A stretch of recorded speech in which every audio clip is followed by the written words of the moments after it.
सबसे पहला है हमारे पास इंडियन आर्मी कंडक्ट्स तीस्ता पहर एक्सरसाइज इन वेस्ट बंगाल। ठीक है, तो ये वाला क्या है, एक मिलिट्री एक्सरसाइज है। और ये जो मिलिट्री एक्सरसाइज है ये कैसी एक्सरसाइज है, ये इंडिजीनियस मिलिट्री एक्सरसाइज है। ठीक है, कहाँ पे कंडक्ट हुई है, तो वेस्ट बंगाल में कंडक्ट हुई है। नाम क्या है एक्सरसाइज का, तो एक्सरसाइज का नाम होने वाला है तीस्ता पहर। ठीक है, कहाँ पे हुआ है ये, तो at the Teesta field firing range in West Bengal. ठीक है, किसके द्वारा कंडक्ट किया गया है, ईस्टर्न कमांड के द्वारा कंडक्ट किया गया है।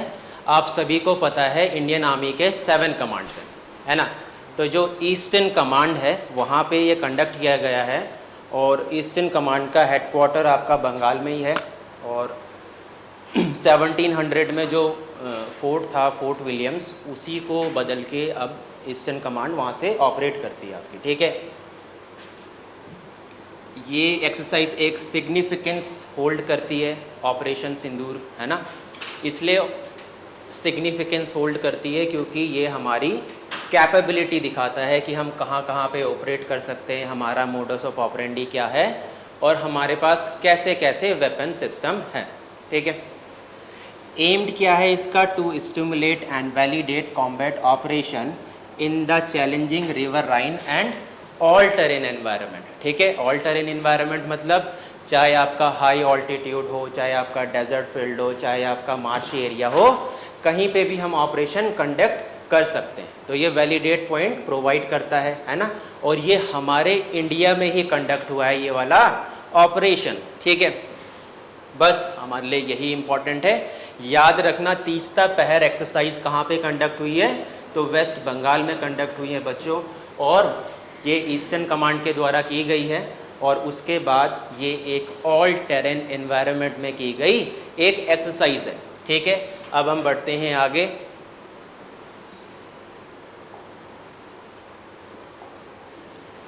दूसरी जो है ये कंडक्ट की गई है किसके द्वारा, इंडियन आर्मी और एनडीआरएफ के द्वारा।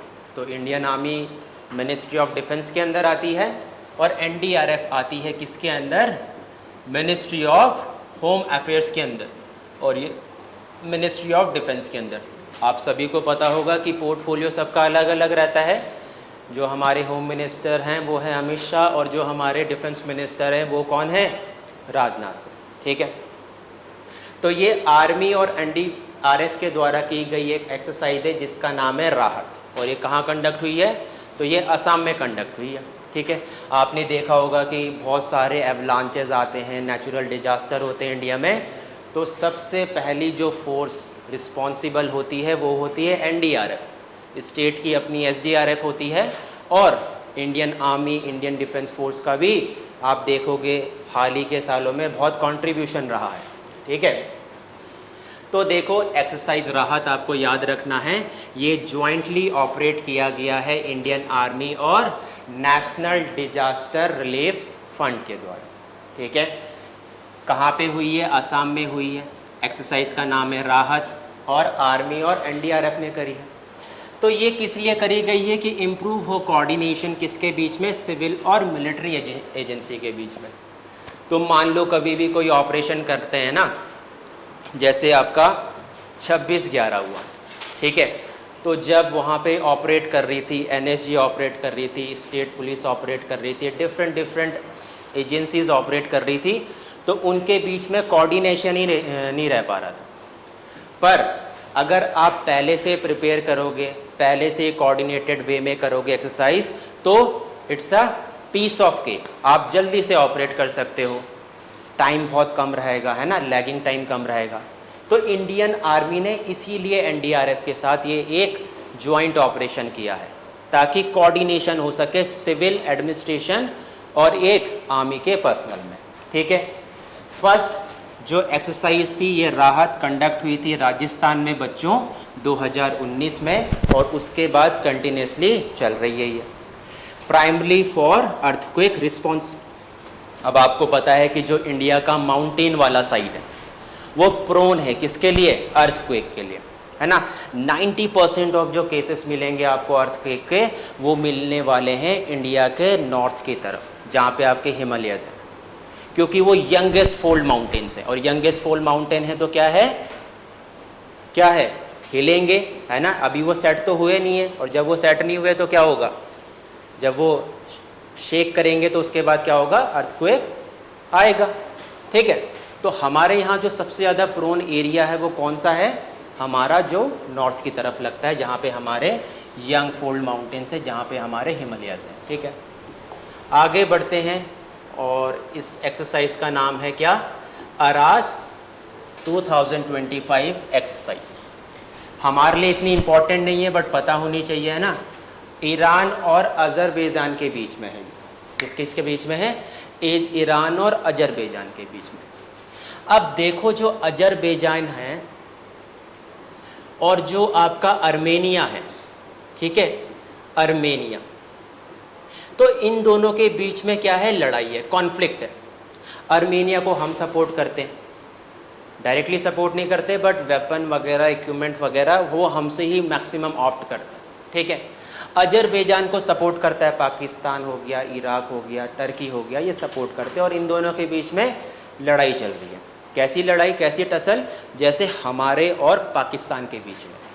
ठीक है बच्चों, तो पता होना चाहिए जो अरस एक्सरसाइज है, ठीक है, कब कंडक्ट हुई, मई 18 से लेके 21 2025 तक। ठीक है, बस इतना हमारे लिए इम्पोर्टेंट है ये। आगे बढ़ते हैं, और एक्सरसाइज का नाम आता है गोल्डन ड्रैगन। ठीक है बच्चों, तो गोल्डन ड्रैगन जो एक्सरसाइज है वो किस किस के बीच में है, वो कंबोडिया के बीच में है और चाइना के बीच में है। ठीक है, ये एक बिगेस्ट ज्वाइंट मिलिट्री एक्सरसाइज है। ठीक है, ये सबसे बड़ी एक ज्वाइंट मिलिट्री एक्सरसाइज है, ये याद रखना बच्चों। ठीक है, क्या नाम है इसका, इसका नाम है गोल्डन, इसका नाम है क्या, गोल्डन ड्रैगन 2025। अब ड्रैगन से तो आप कुछ याद रख सकते हो कि यार ड्रैगन का तो बहुत ज़्यादा रिलेशन चाइना से है ना, तो इजी रहेगा याद करने के लिए। बस इतना ही इम्पोर्टेंट है, देख लेते हैं बाकी क्या क्या चीज़ है। कवरिंग कर रहा है, ये तीनों की है, सी, लैंड और एयर की है।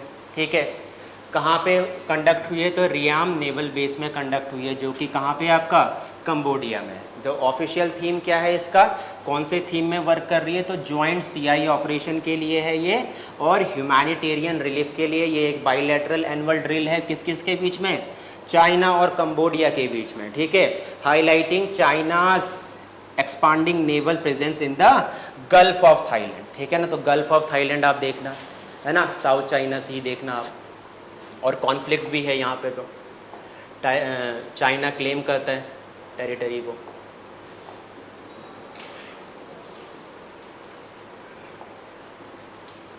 अब देखो कौन कौन सी मिसाइल्स यूज़ हुई थी आपकी ऑपरेशन सिंदूर में, है ना।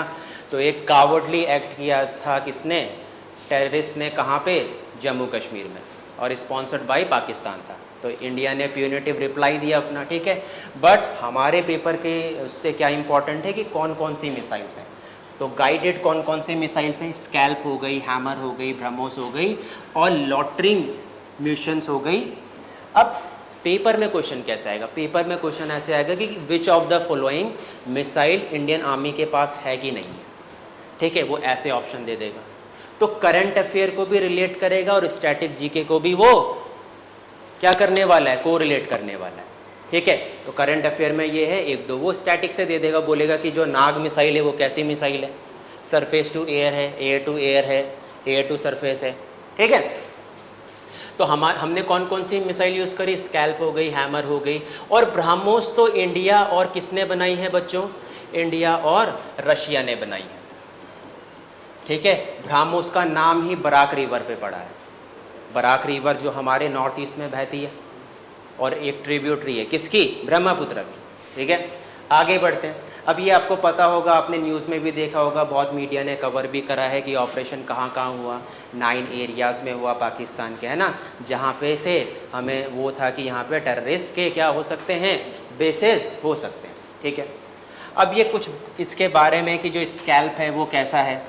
ठीक है, एयर लॉन्च क्रूज मिसाइल है, याद रखना। तो ये एयर टू सरफेस है। ये वाली मिसाइल कैसी है? एयर टू सरफेस है, एयर टू एयर है, ठीक है।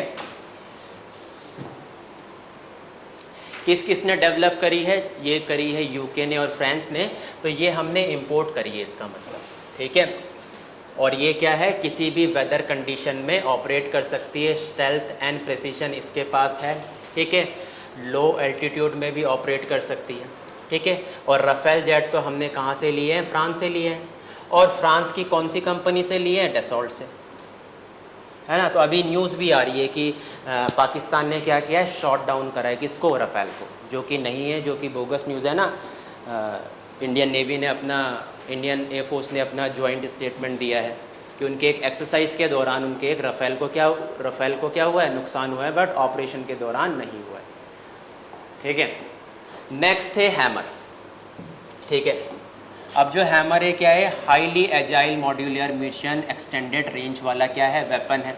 रेंज कितनी है इसकी? 70 किलोमीटर। ये ऑल वेदर गाइडेड बॉम्ब है, ठीक है। और इसने ये क्या कर सकता है? डीप स्ट्राइक कर सकता है। इसको भी हमने कहाँ से ऑपरेट किया था? राफेल से ऑपरेट किया था। बस आपको याद रखना है कि मिसाइल कैसी है ना, और इम्पोर्टेड कौन सी है। इतना इसके डिटेलिंग में क्वेश्चन आएगा नहीं आपके पेपर में, ठीक है। नेक्स्ट है ब्रह्मोस। तो ब्रह्मोस कैसी है? एक सुपरसोनिक क्रूज मिसाइल है। सुपरसोनिक तो पता ही होगा आपको, क्या होती है सुपरसोनिक? क्या होती है? जो 5 मैक से ज़्यादा ट्रैवल करती है, 5 मैक स्पीड से। 1 मैक किसके इक्वल होता है? स्पीड ऑफ साउंड के इक्वल होता है, स्पीड ऑफ साउंड के इक्वल, ठीक है। 1 मैक होता है, 2 मैक होता है, 3 मैक होता है, 4 मैक होता है, 5 मैक होता है। तो सुपरसोनिक उसको कहते हैं, ठीक है। एक दूसरी और कौन सी थी हमारी? लॉटरिंग मिशंस थी। तो ब्रह्मोस के बारे में हमें पता होना चाहिए क्योंकि ये भारत के द्वारा बनाई गई है, ठीक है। इसको ऑपरेट करती है तीनों की तीनों सर्विसेज, मतलब हमारी इंडियन एयरफोर्स में भी इंडक्ट है, आर्मी में भी इंडक्ट है और नेवी में भी इंडक्ट है, तीनों की तीनों, ठीक है। ऑपरेट कौन से प्रिंसिपल पे करती है? फायर एंड फॉरगेट, मतलब फायर करो और उसके बाद भूल जाओ, ठीक है। लॉटरिंग मिशंस, इसको क्या बोला है? Kamikaze drone. और ये कामिकाजे ड्रोन हमने कहाँ से लिए हैं? तो ये हमने लिए हैं कहाँ से? इजराइल से, ठीक है। ये जो कामिकाजे ड्रोन है ये हमने कहाँ से लिए? इजराइल से लिए हैं। और इन्होंने ऑपरेट किया है बिहाइंड द LOC, ठीक है। ये रही ऑपरेशन सिंदूर में जो हुई हैं क्या हमारे यूज़, ऑप्टिकल्स वगैरह, इंस्ट्रूमेंट वगैरह, उसके बारे में जानकारी, ठीक है। एक मीटियोर है, radar guided beyond visual range air to air missile है ये, ठीक है। किसके द्वारा डेवलप करी है? एक ग्रुप के द्वारा डेवलप की गई है यूरोप के। वो ग्रुप का नाम ये है आपका UK, Germany, Italy, France, Spain, Sweden, ठीक है। 4 मैक की स्पीड से ज़्यादा ट्रैवल करती है, पर सुपरसोनिक नहीं है ये, ठीक है ना। 4 मैक की स्पीड से ज़्यादा ट्रैवल करती है।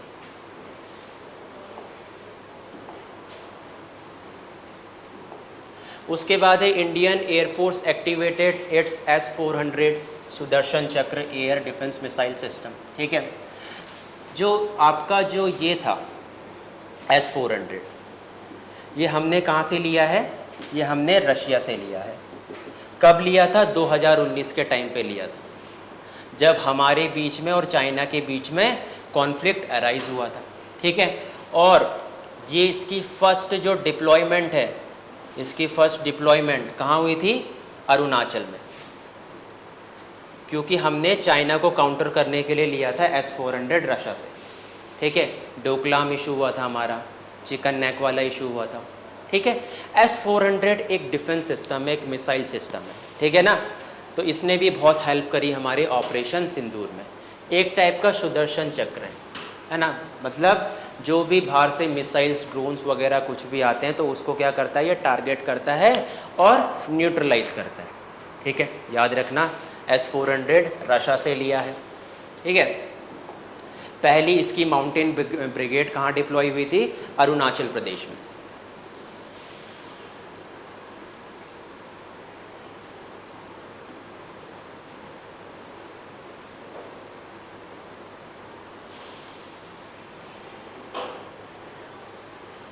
उसके बाद हमारे पास एक डिफेंस सिस्टम और है जिसका नाम है आकाश। आकाश जो बनाया है वो किसने बनाया है बच्चों? डीआरडीओ ने। डीआरडीओ की स्थापना 1968 में हुई थी, ठीक है। और डीआरडीओ को किसने बनाया? सॉरी, डीआरडीओ ने क्या बनाया है? आकाश। डीआरडीओ की फुल फॉर्म है defence research and development organisation, ठीक है। इसका काम है मिलिट्री के लिए रिसर्च करना, इक्विपमेंट बनाना, चाहे वो क्लोथिंग हो, चाहे वो इक्विपमेंट हो, चाहे वो वेपन हो, वो डीआरडीओ ही बनाता है। तो डीआरडीओ ने बनाया है आपका क्या? एक आकाश मिसाइल सिस्टम बच्चों, ठीक है। ये इंडिजीनियसली मेड है। जैसे हमने कुछ बाहर से भी लिए होंगे, कुछ अपने से भी लिए होंगे, तो हमारा जो अपना है उसका नाम है आकाश, ठीक है।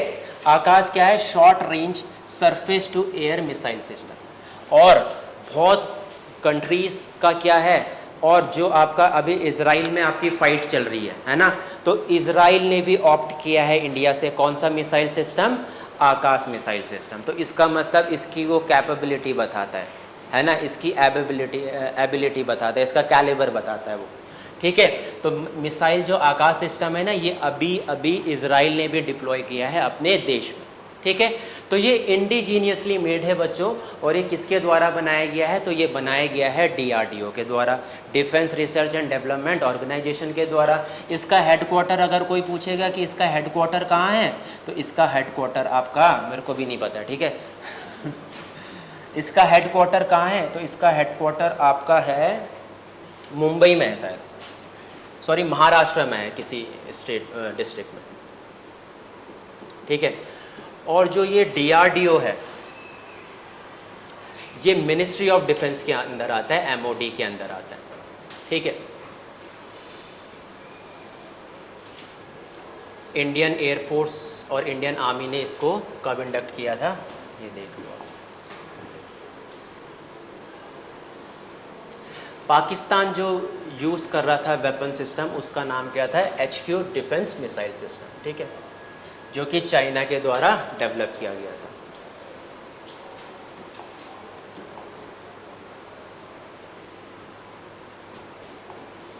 नेक्स्ट है बच्चों आकाश तीर।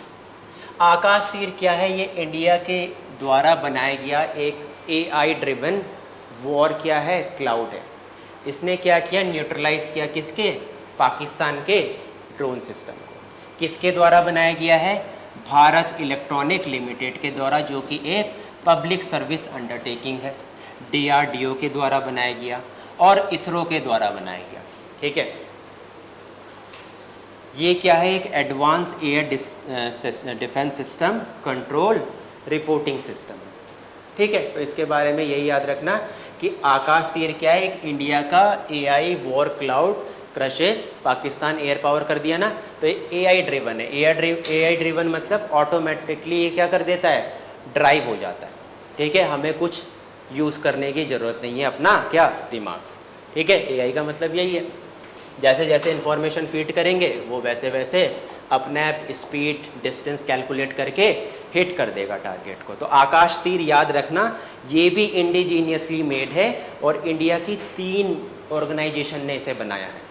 एक है भारत इलेक्ट्रॉनिक लिमिटेड, एक है आपका DRDO और एक आपका क्या है? इसरो, ठीक है। ठीक, जो इंडिया के द्वारा इंडिजीनियसली मेड है वो बहुत इंपॉर्टेंट है हमारे लिए। अब इंडिया ने क्या कंडक्ट करा है? India conducts maiden flight trials of stratospheric air space platform in Madhya Pradesh, ठीक है। तो किसने किया है? इंडिया ने करा है। स्ट्रेटोस्फेयर आप सभी को पता होगा क्या होता है। जैसे सबसे पहली लेयर हमारी ट्रोपोस्फियर है, फिर आपकी स्ट्रेटो है ना, तो 5 लेयर होती है हमारी। स्ट्रेटोस्फियर एक आइडल कंडीशन है, यहाँ पे आपको कोई क्लाउड वगैरह देखने को मिलेगा नहीं, तो यहाँ पे कोई भी अपना फाइटर जेट वगैरह उड़ा सकते हैं ईजीली। यहाँ पे कोई भी कंडीशन नहीं होती, किसकी? वेदर लाइक कोई कंडीशन नहीं होती। यहाँ पे पूरा का पूरा कैसा रहता है? साफ़ ही मौसम रहता है, साफ़ ही इन्वायरमेंट रहता है। स्ट्रेटोस्फियर में आपको देखने को मिलेगा क्या? Ozone layer. तो मध्य प्रदेश में अभी क्या किया है इन्होंने? एक मेड इन फ्लाइट ट्रायल किया है, ठीक है, air space platform in Madhya प्रदेश। अब ये क्या चीज़ है? ठीक है, किसने डेवलप किया इसे? Aerial delivery research establishment development Agra ने। तो जिसने वो किया है ना, जिसने जिसने पेट्रोल किया है, जिसने पूरा का पूरा देखा है स्ट्रेटोस्फीयर में जाके, उसको डेवलप किसने किया है एरियल को? वो किया है किसने? आगरा के एक रिसर्च एंड डेवलपमेंट इस्टेब्लिशमेंट ने। ठीक है, ये क्या करेगा? ये बूस्ट करेगा क्या? मिलिट्री की सर्वेलेंस कैपेबिलिटी को। ये एक प्रोटोटाइप फ्लाइट है, ठीक है, for high altitude platform like stratosphere. ठीक है, एवरेज जो हाइट रहती है वो कितनी रहती है ट्रोपोस्फियर की? 8 से 11 किलोमीटर। 8 से 11 किलोमीटर के बाद बच्चों स्ट्रेटोस्फीयर स्टार्ट होता है। ठीक है, ये आपका रहता है ट्रोपोस्फियर। ट्रोपोस्फियर में क्या होता है कि ट्रोपोस्फियर में सारी बायोलॉजिकल एक्टिविटीज़ होती हैं, सारी वेदर लाइक एक्टिविटीज़ होती हैं ट्रोपोस्फियर में।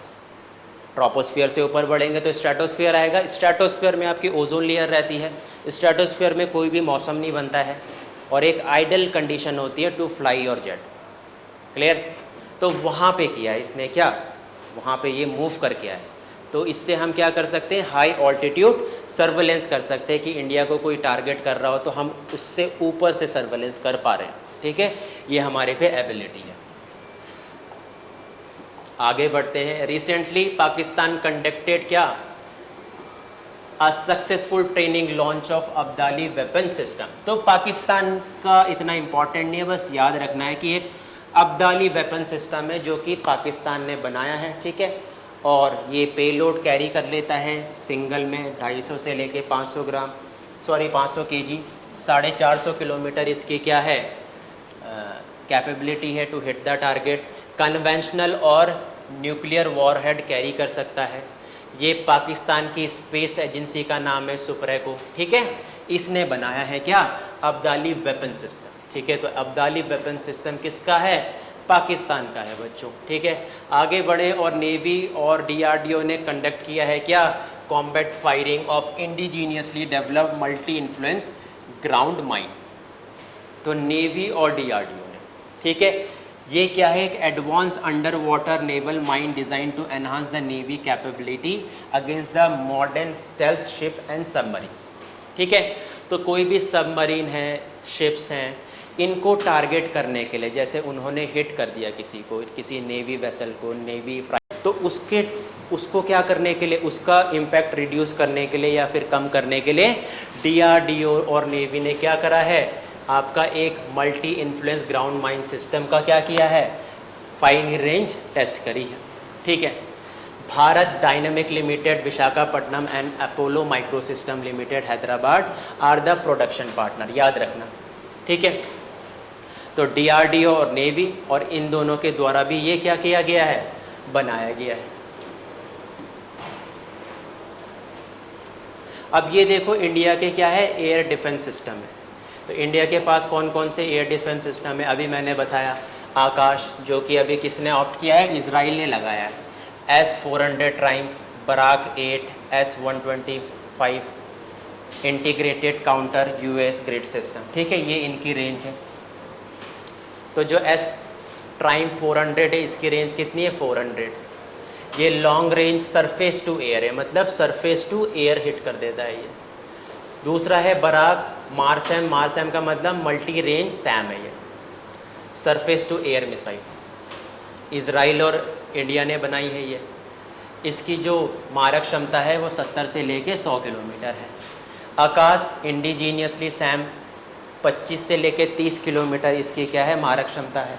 ठीक है, उसके बाद देखो S-125 पेकारो लेगेसी सैम है, ये भी सरफेस टू। तो जितने भी आप मिसाइल सिस्टम देख रहे हो ना, वो सरफेस टू एयर है, क्योंकि हिट तो एयर का ही टारगेट करना है। समझ पा रहे हो क्या? ठीक है, ठीक है, शॉर्ट रेंज है ये। और ये इंटीग्रेटेड यूएस है, multi layer defence using jamming, spoofing and guns. ठीक है, तो ये इंडिया में क्या है? आपके डिफेंस सिस्टम है। उसके बाद देखो हरूप, इंडियाज़ कामिकाज़े ड्रोन। तो ये जो कामिकाज़े ड्रोन है ये बहुत यूज़ हुए किसमें? जो हमारा ऑपरेशन सिंदूर चला था। कामिकाज़े ड्रोन हमने ऑप्ट किया है कहाँ से? इजराइल से। ठीक है, एक्सप्लोसिव पेलोड ले जा सकता है, डिस्ट्रॉय कर सकता है हाई वैल्यू टारगेट। ठीक है, कमांड पोस्ट, टैंक्स, ये चीज़ें मूव कर सकता है। एसेट भी ले जा सकता है ये। मान लो यहाँ से दूसरी जगह कुछ आपको प्रोवाइड करना है किसी अपनी मिलिट्री को, तो वो भी कैरी आउट कर सकता है ये, ठीक है। तो जो कामिकाज़े ड्रोन है वो हमने कहाँ से लिया है, इजराइल से लिया है। अब ये ऑपरेशन चल रहा है, ठीक है, गिडियंस चैरिट, कहाँ चल रहा है, इजराइल में। किसके लिए, हमास को क्या करने के लिए, डिस्ट्रॉय करने के लिए, या फिर उनके जो एक्शन है इजराइल के अगेंस्ट उसको कम करने के लिए ऑपरेशन गिडियन चलाया है। किसने, इजराइल की गवर्नमेंट ने। तो ये देखो मैप है ना, ये आप देख रहे हो वेस्ट बैंक, जेरूसलम। तो वेस्ट बैंक का इलाका इजराइल के पास नहीं है। गाज़ा जो स्ट्रिप है ये वाला इलाका इजराइल के पास नहीं है, पर जो बाकी का एरिया है वो क्या है, इजराइल के पास है। तो ये अटैक करते रहते हैं इजराइल में, तो इजराइल प्रोन रहता है। तो अभी फ़िलहाल उन्होंने अटैक किया था हमास वालों ने, तो इजराइल ने उनके खिलाफ लॉन्च किया है ये ऑपरेशन। इंडियन आर्मी ने लॉन्च किया एक ऑपरेशन जिसका नाम है केलर, कहाँ पे, शोपियान, जम्मू एंड कश्मीर में, ठीक है। तो ये इंडियन आर्मी के द्वारा ही है, याद रखना बस। उसके बाद ऑपरेशन ब्लैक फॉरेस्ट, ठीक है, ये एंटी नक्सल्स ऑपरेशन है। ब्लैक फॉरेस्ट छत्तीसगढ़ तेलंगाना के बॉर्डर वाला इलाकों को कैरी आउट किया है, ठीक है। तो ये ब्लैक फॉरेस्ट किसके अगेंस्ट है, आपके एंटी नक्सल्स के अगेंस्ट।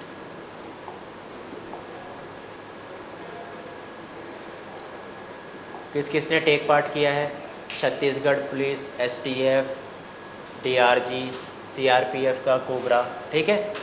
तो ये सारी की सारी चीज़ें। मिशन संकल्प, मिशन संकल्प भी क्या है आपका, एक एंटी नक्सल ऑपरेशन है। लॉन्च किसने किया है, Chhattisgarh police, Telangana police, CRPF and cobra ने इसे लॉन्च किया है, ठीक है। कहाँ कहाँ, मुलुगु डिस्ट्रिक्ट तेलंगाना और बीजापुर डिस्ट्रिक्ट कहाँ पे, छत्तीसगढ़। ऑब्जेक्टिव क्या है इसका, कि जो माओइस्ट है उसको क्या करना, फ्लश आउट करना। माओइस्ट क्या है, एक आइडियोलॉजी है, ठीक है। माओ जेडोंग, माओ जेडोंग, ठीक है। माओ जेडोंग आए आपके कहाँ, चाइना में, और उन्होंने चाइना को पूरा कन्वर्ट कर दिया किसमें, मार्क्सिज्म में, ठीक है। रशिया में आई आइडियोलॉजी कम्युनिस्ट, रशिया वालों को बोलते हैं कम्युनिस्ट। वैसे ही जब वो चाइना में आई तो माओ ने क्या किया, उसे थोड़ा थोड़ा चेंज कर दिया अपने हिसाब से, तो उसको बोलते हैं माओइस्ट। फिर माओइस्ट आए इंडिया में, इनका काम क्या है कि इक्विटेबल डिस्ट्रीब्यूशन ऑफ वेल्थ होना चाहिए, ठीक है। सभी के बीच में क्या होना चाहिए, समान होना चाहिए पैसों का बंटवारा। मतलब कोई ज़्यादा कमा रहा है, कोई कम कमा रहा है, उससे फ़र्क नहीं पड़ता, सबको सेम मिलना चाहिए। ये इनकी आइडियोलॉजी है। अब इनकी आइडियोलॉजी ये है तो हमारी आइडियोलॉजी अलग है, क्योंकि हमारी मिक्स्ड इकोनॉमी है। हमारे यहाँ आपको कैपिटलिस्ट भी दिखेंगे और सोशलिस्ट भी दिखेंगे। जैसे यूएसए कैपिटलिस्ट है और आपका रशिया सोशलिस्ट है, बट हमारी है मिक्स्ड इकोनॉमी। हमारे यहाँ सोशलिस्ट भी दिखेंगे और आपको क्या देखने को मिलेंगे, कैपिटलिस्ट भी। तो अंबानी भी देखने को मिलेगा और एक ऐसा भी देखने को मिलेगा जो हमारी सोसाइटी को सुधार सकता है, सुधार रहा है।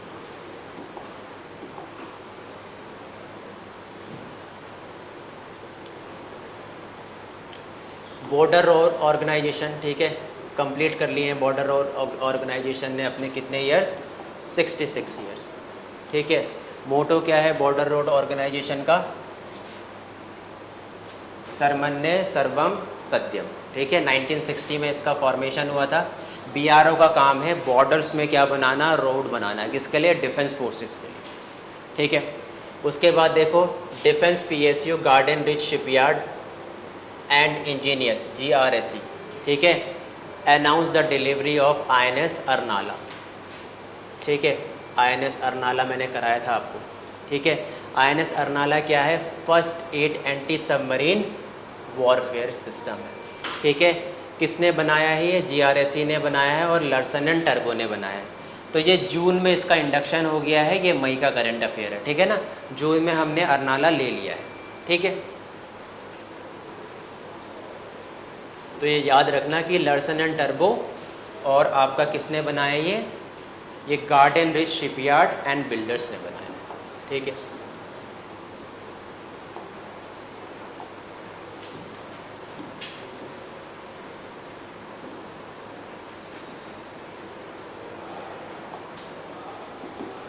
अब देखो एक INS तमल है। INS तमल एक स्टेल्थ फाइटर है, फ्राइट है, रशिया से हमने इसे ऑप्ट किया है और ये सिस्टर है किसका, INS तुशील का। तो INS तुशील कमीशन हुआ था कब, दिसंबर में, और ये कमीशन होगा कब, इस साल, INS तमल। ठीक है, डेवलप किसके द्वारा किया गया है, रशिया के द्वारा डेवलप किया गया है। और ये आपका क्या है, लास्ट वेसल होगा जिसको हम क्या करेंगे, इंपोर्ट करेंगे बाहर से। अब इसके बाद हम कोई भी फ्राइट वगैरह इंपोर्ट नहीं करेंगे बाहर से। ये लास्ट वेसल होगा हमारा, कौन सा, INS तमल।